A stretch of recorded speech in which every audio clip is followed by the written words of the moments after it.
તો અમદાવાદના સાણંદમાં ઝડપાઈ ગેરકાયદે ફટાકડાની ફેક્ટરી। અમથાપુરા ગામની સીમમાંથી દારૂખાનુંનો જથ્થો પકડાયો છે। અંબિકા ટ્રેડ લિંક નામના ગોડાઉનને ઝડપી પાડવામાં આવ્યું છે। અંદાજિત 39 કરોડથી વધુના ફટાકડા સહિતનો મુદ્દામાલ ઝડપાયો છે। વેચાણ અંગે મંજૂરી તેમજ ફાયર એનઓસી પણ ન હોવાનું સામે આવ્યું છે। ગેરકાયદે ચાલતા બે ગોડાઉનમાંથી આ જથ્થો પકડાયો છે। પોલીસે 2 આરોપીઓની ધરપકડ કરી લીધી છે। વધુ વિગતો સાથે સંવાદદાતા રાહુલ જોડાઈ ગયા છે। રાહુલ, અમદાવાદના સાણંદમાંથી ગેરકાયદે ફટાકડાની ફેક્ટરી ઝડપાઈ છે। કેટલા સમયથી આ ફેક્ટરી ચાલતી હતી? કોણ છે સંચાલકો? શું વિગતો?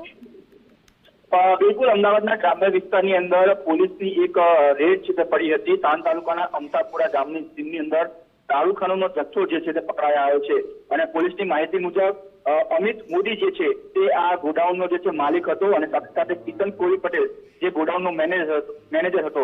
એ બંનેની ધરપકડ છે ચાંગોદર પોલીસ દ્વારા ધરપકડ કરી દેવામાં આવી છે અને અંબિકા ટ્રેડ લિંક નામનું આ જે 2 ગોડાઉન હતા તે ગોડાઉનની અંદરથી 39 કરોડનો જે ફટાકડાનો મુદ્દા માલ છે તે ઝડપી આવ્યો છે। સાથે સાથે પોલીસની જે તપાસ અત્યાર સુધી કરવામાં આવી છે તેની અંદર વેચાણ અંગે કોઈ પણ પ્રકારની મંજૂરી કે ફાયર એનઓસી પણ ન હોવાનું સામે આવ્યું છે અને આ જે ગેરકાયદેસર જે ફટાકડાનો ગોડાઉન છે એ કેટલા સમયથી ચાલતું હતું, ફાયર વિભાગ દ્વારા તપાસ કરવામાં આવી હતી કે નથી આવતી? કારણ કે જે પ્રકારે છેલ્લા ઘણા સમયથી અમદાવાદની અંદર ફટાકડાના ફેક્ટરીઓ જે ધમધમી રહી છે, ફાયર વિભાગ દ્વારા પણ સતત ચેકિંગ કરવામાં આવી રહ્યું છે।